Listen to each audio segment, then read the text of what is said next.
বিশ্ব উষ্ণায়ন, অ্যাসিড বৃষ্টি, ওজোন স্তরের ক্ষয় এরকম খুব গুরুত্বপূর্ণ পরিবেশ সংক্রান্ত ব্যাপারগুলোকে আমরা বোঝার পর সেগুলোর সংরক্ষণের ব্যাপারেও আমাদের কিছু অ্যাক্ট চালু করা দরকার হয়ে পড়েছিল। তো সেই জন্যই এনভায়রনমেন্ট প্রোটেকশন অ্যাক্ট ইন্ডিয়ায় আনা হয়েছিল। তো ইপিএ বা এনভায়রনমেন্ট প্রোটেকশন অ্যাক্ট ইন্ডিয়াতে 1986-এ আনা হয়। তো এর পেছনে কতগুলো স্টোরি রয়েছে, যেমন প্রথম কথা হচ্ছে 1972 সালে স্টকহোমে ইউনাইটেড নেশনসের একটা কনফারেন্স হয় অন হিউম্যান এনভায়রনমেন্ট। হিউম্যান এনভায়রনমেন্টের উপর এই কনফারেন্সে কিন্তু ইন্ডিয়াও টেক পার্ট করেছিল, এবং তারই মানে একটা কনসিকুয়েন্স হিসেবে, তারই একটা রেজাল্ট হিসেবে 1986-এ ইন্ডিয়ান পার্লামেন্টে এনভায়রনমেন্ট প্রোটেকশন অ্যাক্ট বা ইপিএ ইনঅ্যাক্ট করা হয়। ঠিক আছে, এবং এর পেছনে আরও একটা ঘটনাও রয়েছে যেটা আমি আসছি একটু পরে।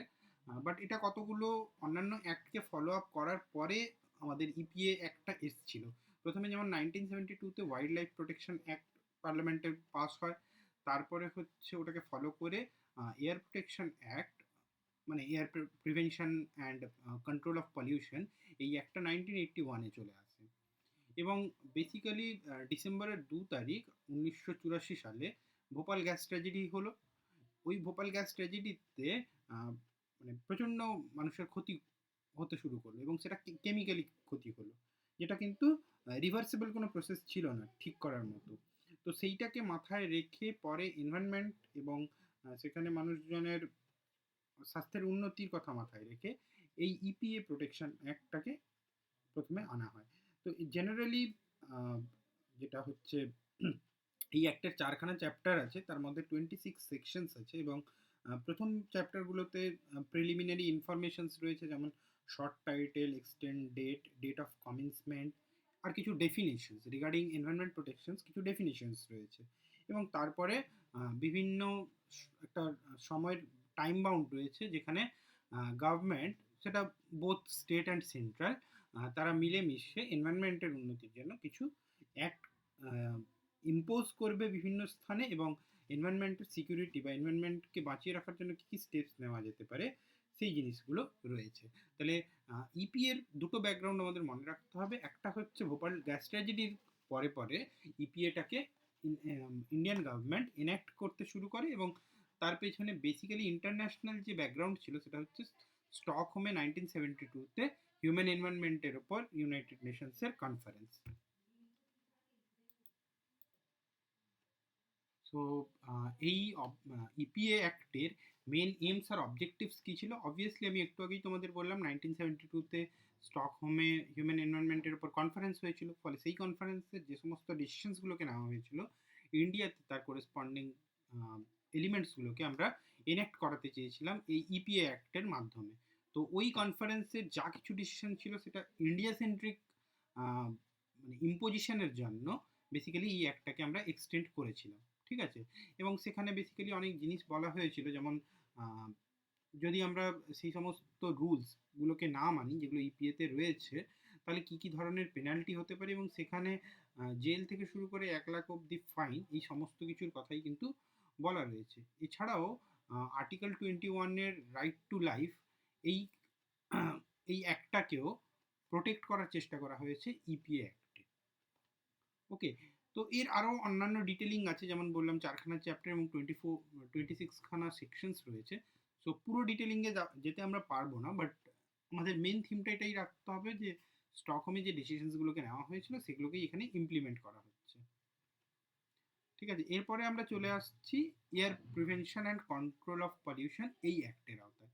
এটাও ওই তোমরা দেখতে পাচ্ছ যে ইপিএটা 1986-এ এনঅ্যাক্ট করা হয়েছিল, তার অনেক আগেই এয়ার প্রিভেনশন অ্যাক্ট চলে এসছে 1981-এ। তো এই অ্যাক্টের আওতায় কি এসছিল? এই অ্যাক্টের আওতায় বেসিক্যালি ইন্ডাস্ট্রি এবং ইন্ডাস্ট্রিয়াল ভেহিকেলস, এই সমস্ত থেকে যত পলিউটেন্টস বেরোচ্ছিল, for example carbon monoxide, sulphur dioxide, nitrogen oxide এবং ভিওসিস, যেটা হচ্ছে ভোলাটাইল অর্গ্যানিক কম্পাউন্ডস, এগুলোর একটা প্রেসক্রাইবড লেভেল বেঁধে দেওয়া হলো এয়ার পলিউশন অ্যাক্টে বা এয়ার প্রিভেনশন অ্যাক্টে, যেখানে একটা সার্টেন লেভেলের ওপরে যদি এই ক্ষতিকারক গ্যাসগুলো কেউ নির্গমন করে, সেটা ইন্ডাস্ট্রি হোক, ভেহিকেল হোক, তাদের ক্ষেত্রে কিন্তু লিগ্যাল স্টেপস নেওয়া হতো। ঠিক আছে, এবং এছাড়াও এর আরেকটা মেন অবজেক্টিভ ছিল পিসিবি গঠন, পলিউশন কন্ট্রোল বোর্ড, যারা এই জিনিসটাকে দেখতো যে কতটা লেভেল সেট করা যেতে পারে এই ক্ষতিকারক গ্যাসের, মানে ধরো সালফার ডাইঅক্সাইড বলো, নাইট্রোজেন অক্সাইড বলো, এদের কোন লেভেলটা পারমিটেবল ছিল সেই জিনিসটা কিন্তু ডিসাইড করতো পলিউশন কন্ট্রোল বোর্ড। এর আবার দুটো উইংস ছিল, একটা সেন্ট্রাল উইং, একটা স্টেট উইং। ঠিক আছে, তো সেন্ট্রাল উইংই বেসিক্যালি মেন পাওয়ারে ছিল এবং তারাই স্টেট উইংকে ডিরেকশনস দিত যে কিভাবে করা, মানে কাজগুলোকে করা যায়, প্রিভেনশনসগুলোকে ঠিকভাবে ইমপ্লিমেন্ট করা যায়, এবং অন্যান্য আহ, যে সমস্ত ফাইন্যান্সিয়াল সাপোর্ট দেওয়ার কথা সেটাও কিন্তু পিসিবি সেন্ট্রাল ইউনিট দেখতো। আচ্ছা, মেন অবজেক্টিভস কি ছিল এই অ্যাক্টের? তো যেটা একটু আগেই বললাম যে এয়ার পলিউশনকে প্রিভেন্ট করতে হবে, তাকে কন্ট্রোল করতে হবে এবং সেটাকে যতটা সম্ভব কমিয়ে আনতে হবে। ঠিক আছে, আর সেকেন্ড ছিল কি এই পিসিবি গঠন। এই একটা পিসিবি গঠন হয়েছিল যেটা কিনা বোথ সেন্ট্রালাইজড উইং ছিল আর স্টেট উইং ছিল। এবার স্টেট উইংগুলো কিন্তু লোকাল এরিয়াতে জিনিসগুলোকে, এয়ার পলিউশনসগুলোকে কন্ট্রোল করার চেষ্টা করতো। আর লার্জ স্কেলে এই সেন্ট্রাল কন্ট্রোল বোর্ড, যেটা সেন্ট্রাল পলিউশন বোর্ড, তারা লার্জ স্কেলে ছোট ছোট উইংগুলোকে ফাইন্যান্সিয়াল সাপোর্ট এবং অবভিয়াসলি রিসার্চ সাপোর্টগুলোও কিন্তু সেন্ট্রাল বোর্ড হেল্প করতো। ঠিক আছে, এবং বিভিন্ন ধরনের কাজ, কোনো একটা লোকাল রিজিয়নে এয়ার পলিউশনকে কন্ট্রোলে আনার জন্য কী কী ধরনের কাজ করতে হবে সেই টাস্কগুলোও কিন্তু সেন্ট্রাল উইং স্টেট উইংকে ইনফর্ম করতো। ফাইনালি এরপরে আমরা আসবো ওয়াটার প্রিভেনশন অ্যাক্টে। এটা কিন্তু এয়ার প্রিভেনশন অ্যাক্টেরও অনেক আগে চলে এসেছিল এবং অলমোস্ট 1974-এ এটা চলে এসেছে। ঠিক আছে, তো এর এর মেন আইডিয়া ছিল যে এগ্রিকালচারাল যে কাজকর্ম হতো সেটা, এবং তার সাথে সাথে ইন্ডাস্ট্রি, ওখান থেকে যে সমস্ত পলিউটেন্ট বেরিয়ে ওয়াটার রিসোর্সেসগুলোকে কন্টামিনেট করতো, দূষণ ঘটাতো, তাদের ওপর কন্ট্রোল আনাটাই ছিল এই অ্যাক্টের মেন কাজ।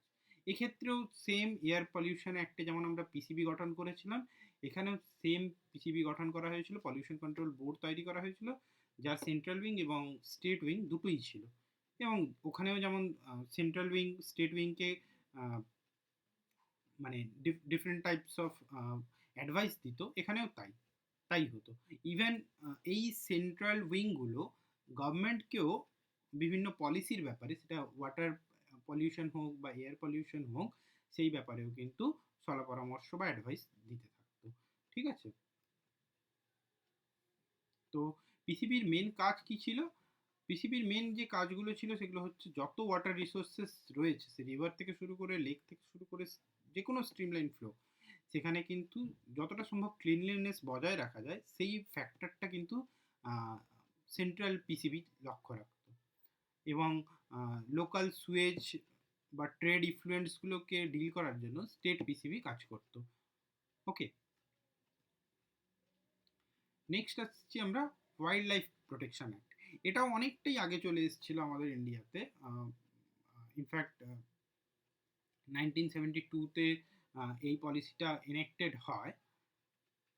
ওকে, এইখানে কি নিয়ে ডিল করতাম? অবভিয়াসলি ওয়াইল্ড লাইফ যেহেতু রয়েছে, সেই জন্য আমরা এখানে ওয়াইল্ড লাইফগুলো কোথায় আছে সেটা আমাদের প্রথম ইম্পর্টেন্ট কাজ হওয়া উচিত জানা। তো সেই জন্য ন্যাশনাল পার্ক যত ছিল সেগুলো এবং স্যাংচুয়ারিজগুলোকে আমরা বেটার ওয়েতে ডিল করার জন্য এই অ্যাক্টটাকে এনেছিলাম, যাতে কি না অবভিয়াসলি যেখানে ওয়াইল্ড লাইফ রয়েছে সেই সমস্ত জায়গাকে আমরা যদি সুরক্ষিত না করি তাহলে আমাদের ওয়াইল্ড লাইফ প্রোটেকশনের পথটা সুগম হবে না। তো সেই জন্য আমরা ন্যাশনাল পার্কস এবং ওয়াইল্ড লাইফ স্যাংচুয়ারিজগুলোকে ডিক্লেয়ার করতে শুরু করেছিলাম এই অ্যাক্টের পরে পরে। এরপরে ডাব্লিউএবি বা wild life advisory board set up করা হয়, যারা কিন্তু এই গোটা ঘটনাকে মানে দেখাশোনা করত।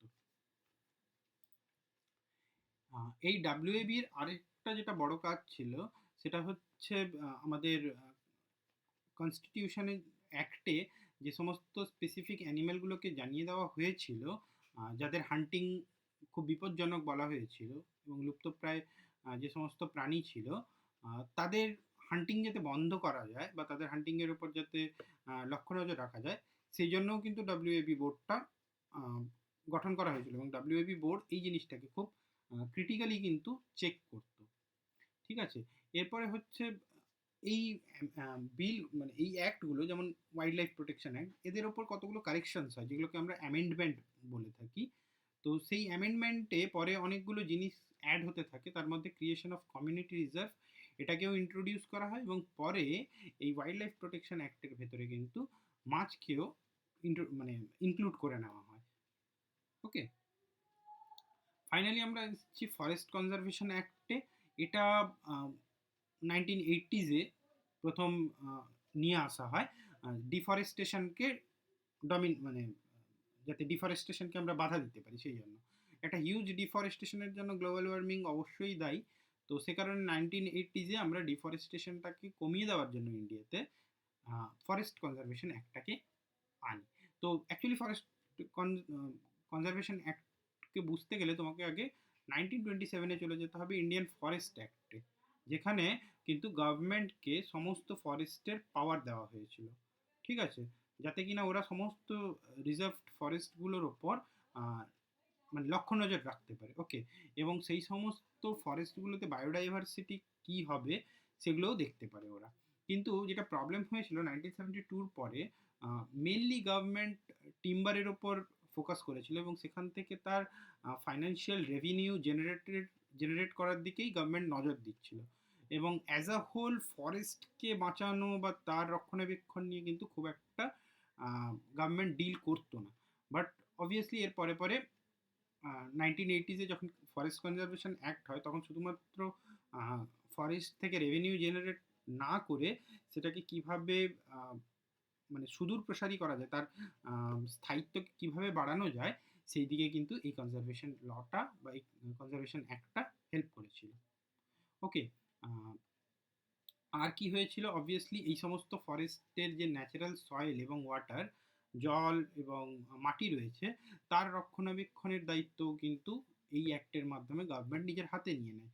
তার কারণ হচ্ছে লোকাল কমিউনিটি কখনো কখনো এই ফরেস্টগুলোকে কিন্তু এফেক্ট করতো, ক্ষতি করতো, সেখান থেকে রিসোর্সেস নেওয়ার সাথে সাথে সেই ফরেস্টকে লোকাল পিপলরা প্রচণ্ড রকমভাবে ক্ষতি করতো, এবং সেটা ফরেস্ট কনজারভেশন অ্যাক্ট আনার পরে গভর্নমেন্ট নিজেদের হাতে নিয়ে নেয়।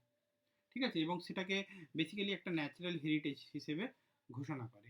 এতেও কতগুলো অ্যামেন্ডমেন্ট হয়েছিল, কতগুলো কারেকশন হয়েছিল, এবং তার মধ্যে সবথেকে ইম্পর্টেন্ট ছিল 1992-তে 73rd এবং 74th অ্যামেন্ডমেন্ট, যেখানে লোকাল পঞ্চায়েতকে কিন্তু কিছুটা পাওয়ার দেওয়া হয়েছিল এই লোকাল ফরেস্টগুলোকে দেখাশোনা